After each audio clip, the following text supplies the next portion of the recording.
વંદે માતરમ.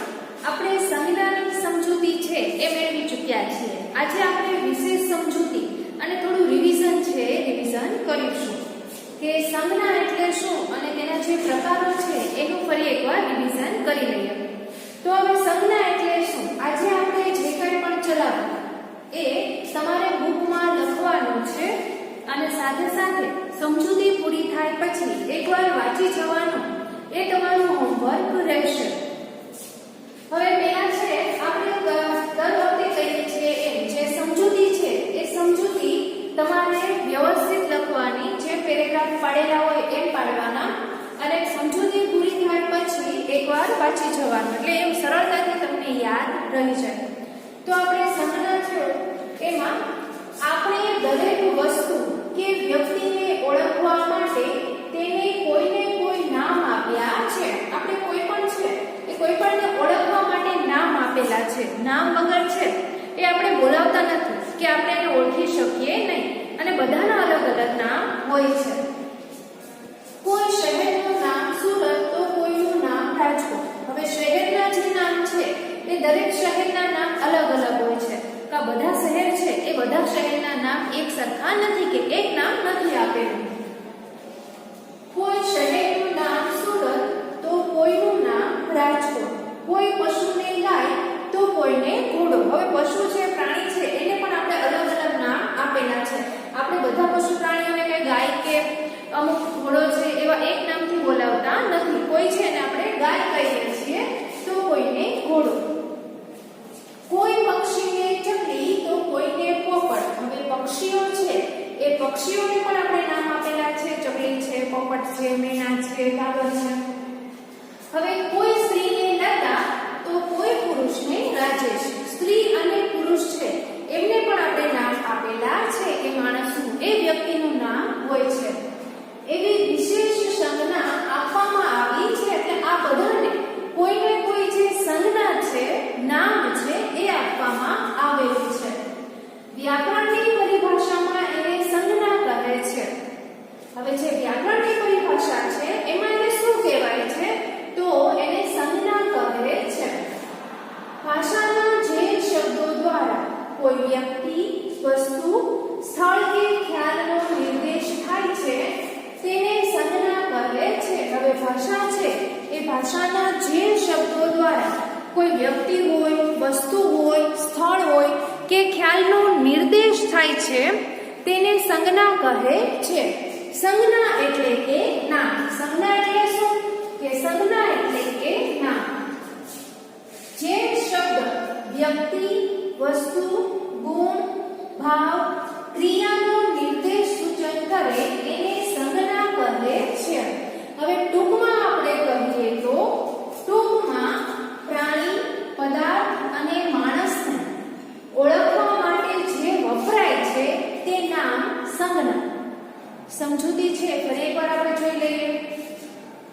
આપણે દરેક વસ્તુ કે વ્યક્તિને ઓળખવા માટે તેને કોઈને કોઈ નામ આપ્યા છે. કોઈ શહેરનું નામ સુરત તો કોઈનું નામ રાજકોટ. કોઈ પશુને ગાય તો કોઈને ઘોડો. કોઈ પક્ષીને ચકલી તો કોઈને પોપટ. કોઈ સ્ત્રીને લતા તો કોઈ પુરુષને રાજેશ. એવી વિશેષ સંજ્ઞા આપવામાં આવી છે. વ્યાકરણની પરિભાષામાં એને સંજ્ઞા કહે છે. ભાષાના જે શબ્દો દ્વારા કોઈ વ્યક્તિ, વસ્તુ, સ્થળ કે ખ્યાલનો નિર્દેશ થાય છે તેને સંજ્ઞા કહે છે. સંજ્ઞા એટલે કે નામ. જે શબ્દ વ્યક્તિ, વસ્તુ, ગુણ, ભાવ, ક્રિયાનો નિર્દેશ સૂચન કરે એને સંજ્ઞા કહે છે. ટૂંકમાં પ્રાણી, પદાર્થ અને માણસને ઓળખવા માટે જે વપરાય છે તે નામ સંજ્ઞા. હવે આગળ જોઈએ.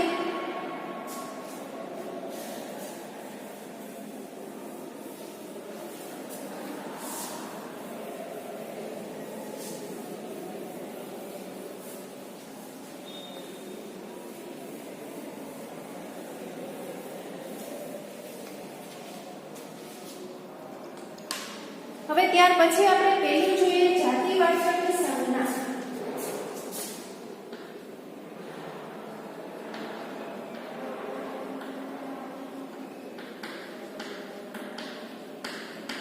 તો એમાં શું આવશે? જેમાં આપણે પેરેગ્રાફ પાડીને લખવાનું રહેશે. પહેલા હેડિંગ આપી દેશું જાતિવાચક સંજ્ઞા અને ત્યાર પછી પેરેગ્રાફ પાડીને લખવાનું આખા વર્ગ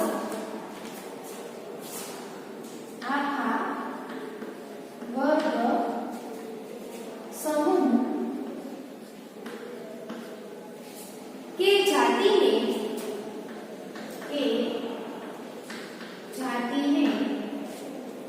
અને અનેક વ્યક્તિઓને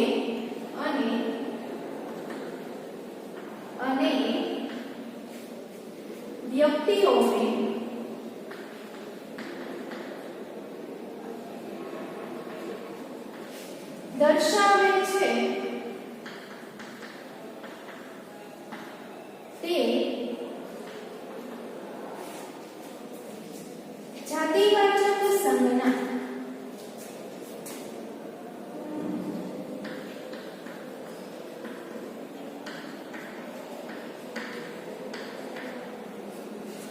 હવે એમાં આપણે ઉદાહરણ જોઈએ.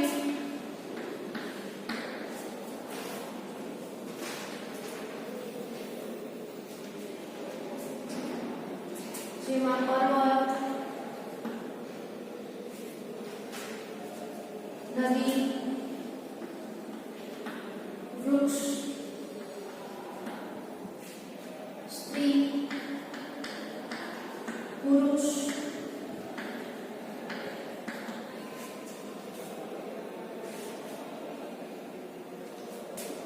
વગેરે.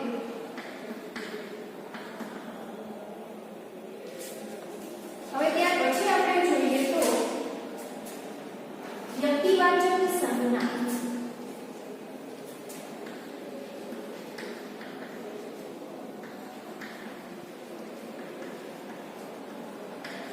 તો એમાં શું આવશે? જે સંજ્ઞા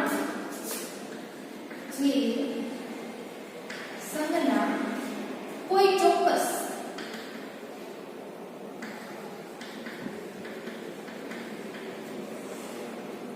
એક જ વ્યક્તિને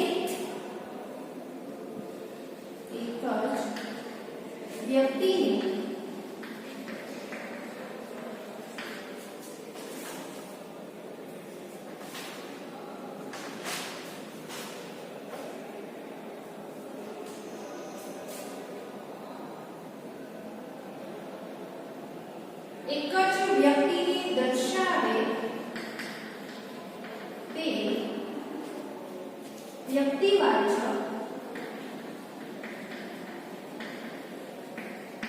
સંજ્ઞા.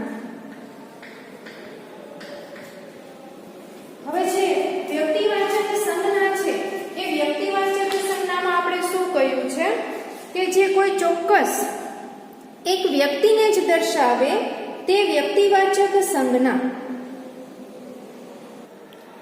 હવે જેમાં આપણે ઉદાહરણ લખીએ તો રામ,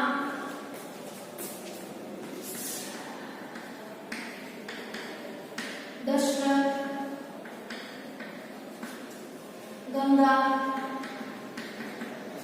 ભારત, હિમાલય વગેરે.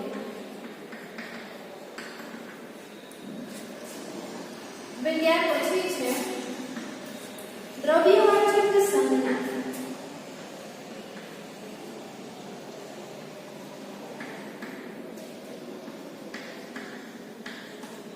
તો એમાં શું આવશે?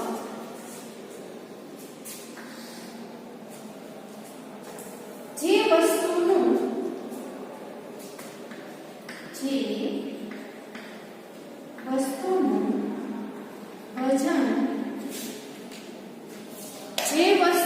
વજન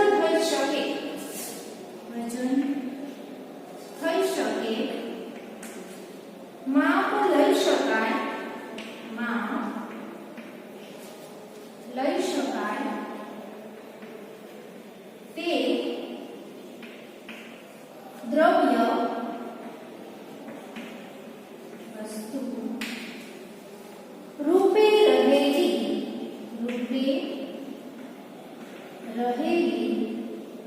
વસ્તુઓ છે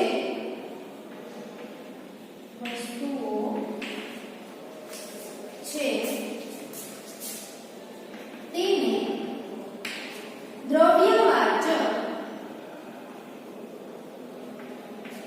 સંજ્ઞા કહે છે.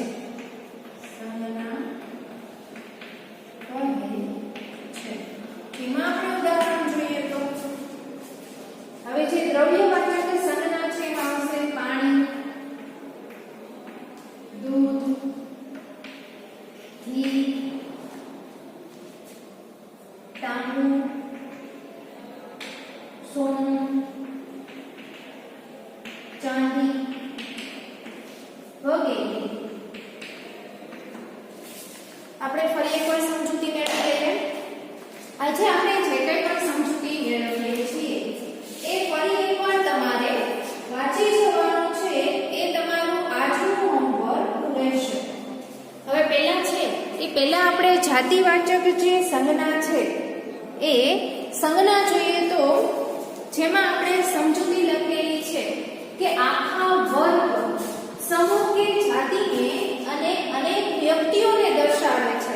જેમાં કોઈ એકનો ઉલ્લેખ નથી, પણ જે આખા વર્ગને, સમૂહને કે જાતિને અને અનેક વ્યક્તિઓને દર્શાવે છે તે જાતિવાચક સંજ્ઞા.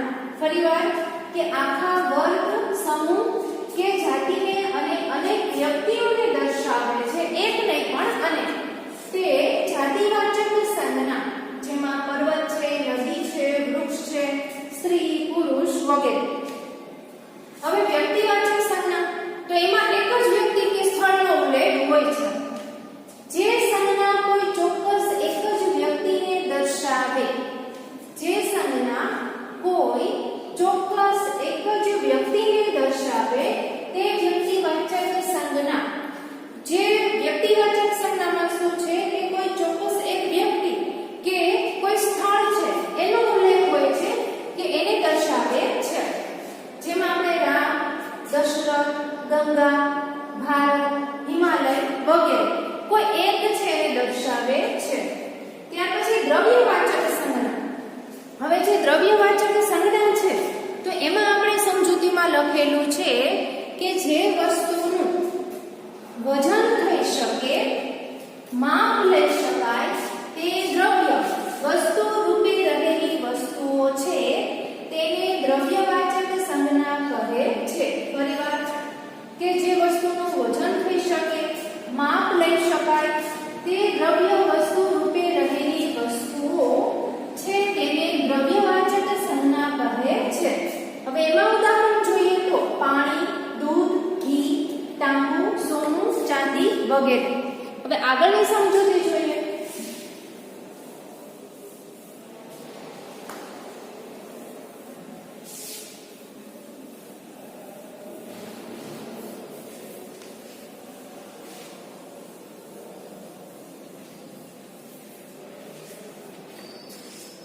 તો હવે એમાં આગળ છે કે આપણે જે દ્રવ્યવાચક સંજ્ઞા છે એ સમજૂતી અને ઉદાહરણ જોયા.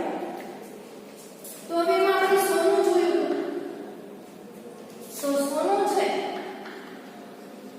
તો સોનું દ્રવ્યવાચક છે. સોનું છે એ શું છે? દ્રવ્યવાચક સંજ્ઞા છે.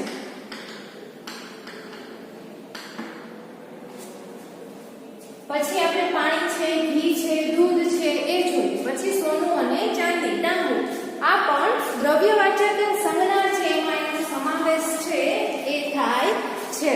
હવે ત્યાર પછી આપણે સમૂહવાચક સંજ્ઞા જોઈએ તો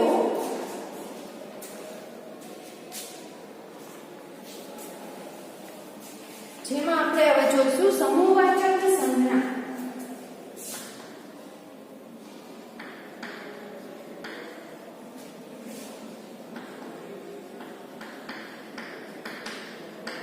તો એમાં શું આવશે? જેમાં આપણે રેખાંકન પાડીને સમૂહ,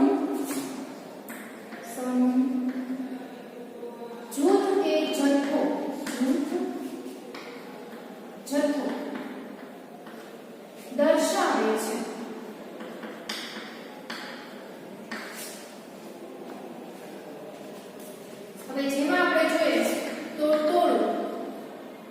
તો માણસોનું ટોળું, ત્યાર પછી ગાયોનું ધણ,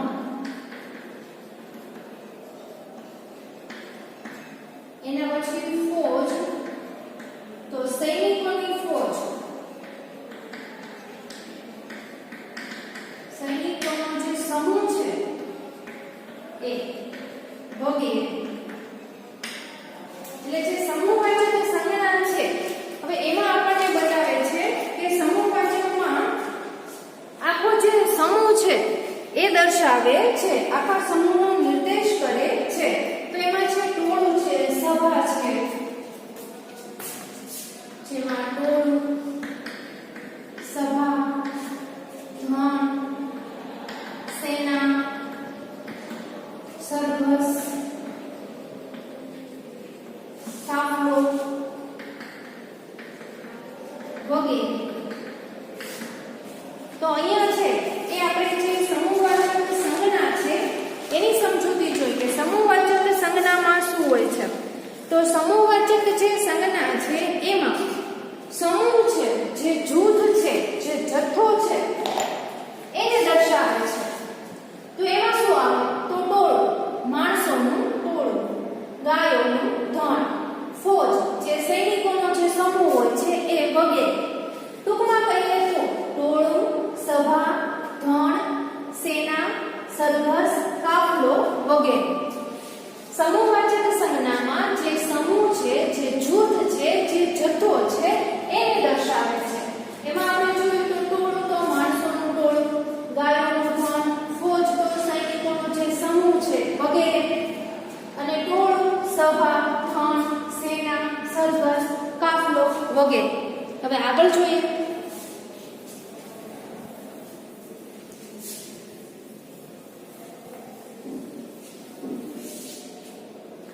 તો એના પછી શું છે? તો ત્યાર પછી આવે છે ભાવવાચક સંજ્ઞા. ભાવવાચક સંજ્ઞા. તો આ જે ભાવવાચક સંજ્ઞા છે એમાં શેનો સમાવેશ થાય છે કે એમાં સમજૂતીમાં શું આવે છે એ આપણે જોઈએ. જેમાં પેરેગ્રાફ પાડીને સમજૂતી લખીશું અને પછી એના ઉદાહરણ છે જોઈએ. તો જેને કોઈ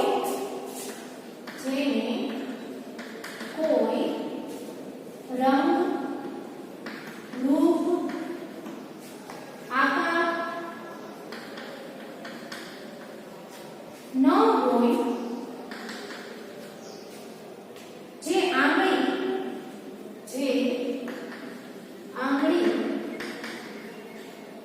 ચીંધીને બતાવી શકાય નહીં, અને જે અદ્રશ્ય હોય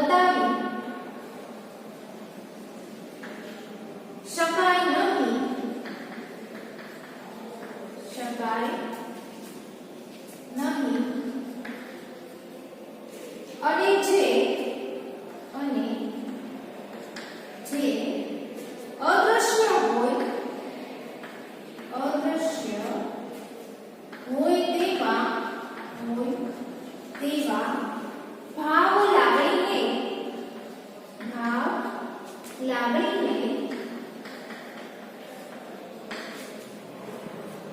ભાવવાચક સંજ્ઞા કહેવાય છે.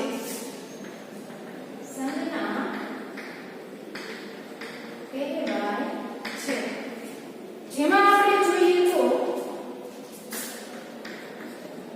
ચિંતા, પ્રેમ, વિચાર, અદેખાઈ, મીઠાશ, કડવાશ વગેરે. તો ભાવવાચક સંજ્ઞામાં આપણને શું કહે છે કે જે ભાવવાચક સંજ્ઞા છે એમાં જેને કોઈ રંગ, રૂપ, આકાર ન હોય, જે આંગળી ચીંધીને બતાવી શકાય નહીં, અને જે અદૃશ્ય હોય તેવા ભાવ લાગીને ભાવવાચક સંજ્ઞા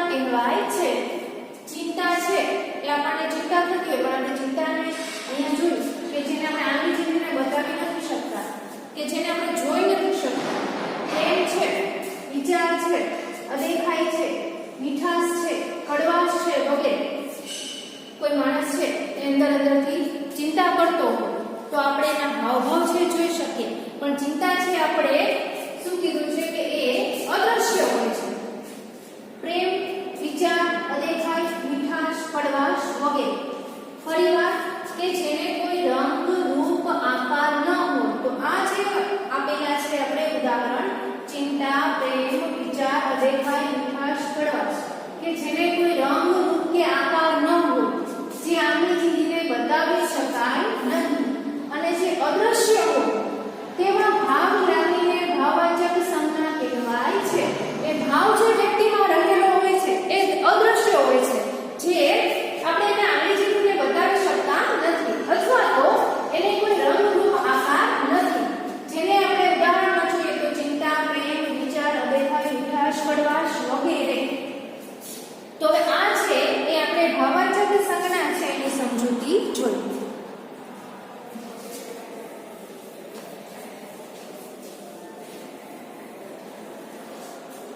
હવે આજનું હોમવર્ક શું કે આજે આપણે જે વિશેષ સમજૂતી મેળવી એ ફરી એકવાર તમારે વાંચી જવાનું છે.